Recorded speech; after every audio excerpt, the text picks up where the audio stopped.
Thought we'd start this video by showing you the view from outside of Farpoint Studio. It's my view as I look out the door. And I left it open today just because it's such a beautiful day. I thought it might be worth sharing.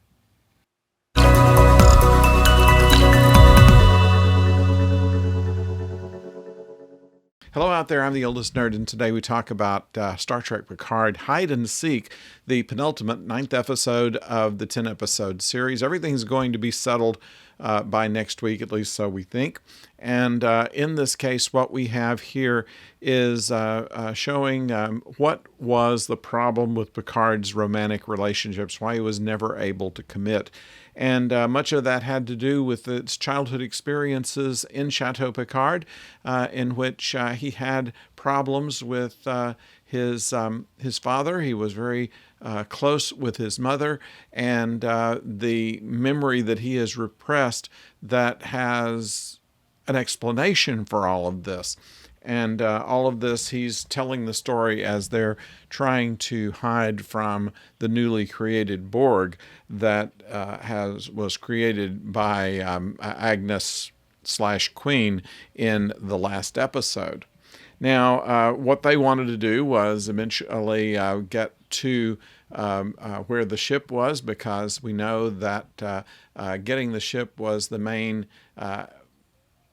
aim of the Borg Queen, to have a 400-year early start in assimilating Earth and everything around it, and also putting a stop to Rene Picard's space flight in order to have the assistance of Adam Sung.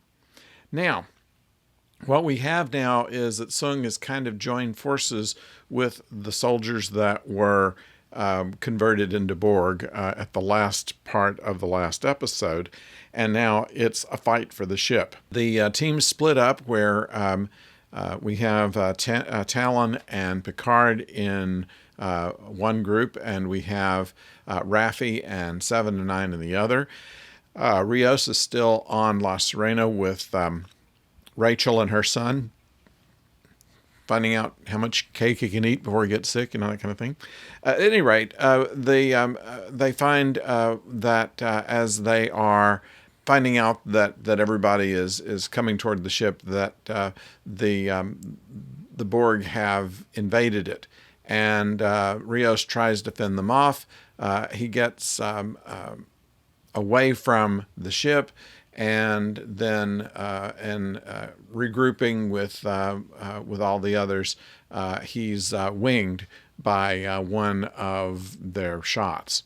And so it was a matter of getting Rachel and her son to safety, and so the Talon transports them with her dusting transporter system, and then at Picard's suggestion turns off the device so that Rios can't come back, so he doesn't try to fight with a bad shoulder and therefore risk his life unnecessarily.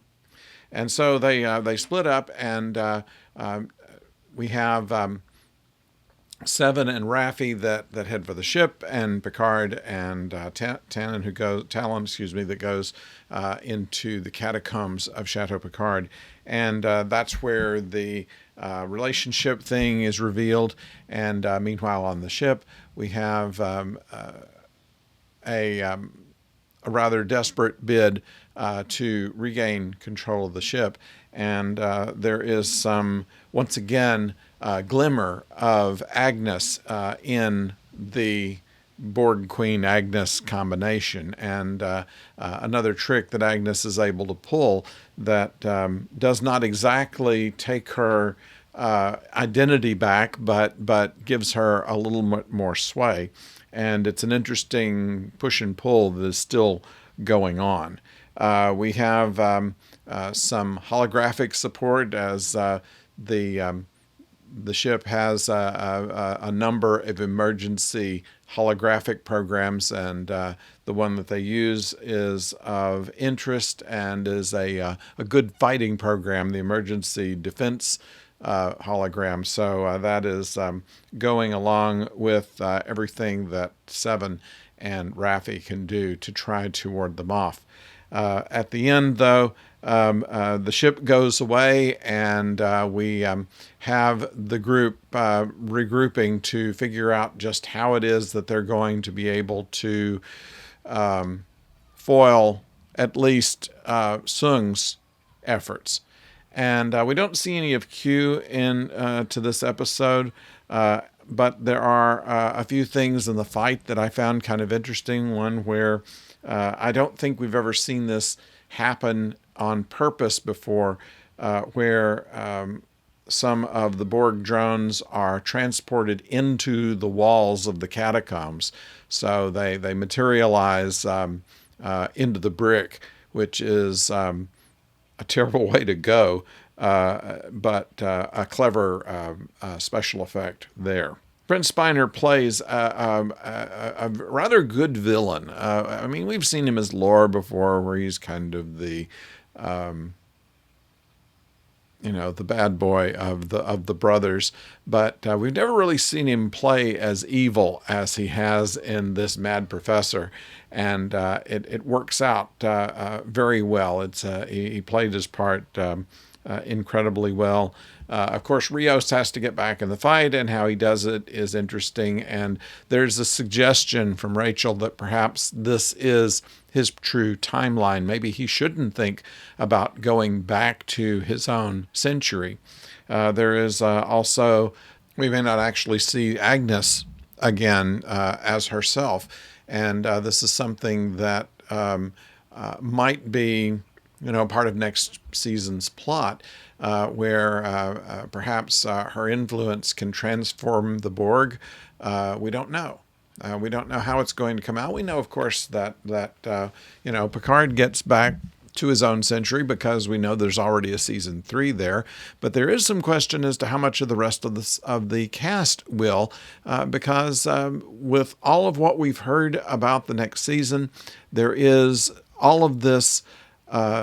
He's back with all of his old crew pretty much. And with that, it makes me think that perhaps the timeline will have been changed to where he never left the Enterprise E. And if that's the case, he's got all those people, but not Rios and not Raffi and not the others. So this is a very big possibility that much of our regulars, which are great actors, I'd hate to see them go, this may be their last season. We'll have to see what happens on the end episode, which comes next week. Meantime, we have seen a new trailer on Star Trek Strange New Worlds, which has given us even more of a thrill, as that show is going to be premiering next week. It's going to be premiering the same week as the conclusion to Picard. So we will have 2 videos on that next week to cover that. So we're looking forward to that. What we've seen so far is very impressive. Of course, you've seen the Enterprise pretty much from the last season of Discovery. It looks like that, and there's some things added to it. The uniforms have changed a little bit. Some more characters have been added, and the episodes will be self-contained, although there are going to be certain continuing issues in there, including Pike knowing of his future and how he deals with that and how it affects him as captain. So all of this and more are going to be very interesting. They say they're going to do a good bit of revealing about number 1. She's always been kind of mysterious, and they're going to let us know much more character development on her character, and that should be interesting.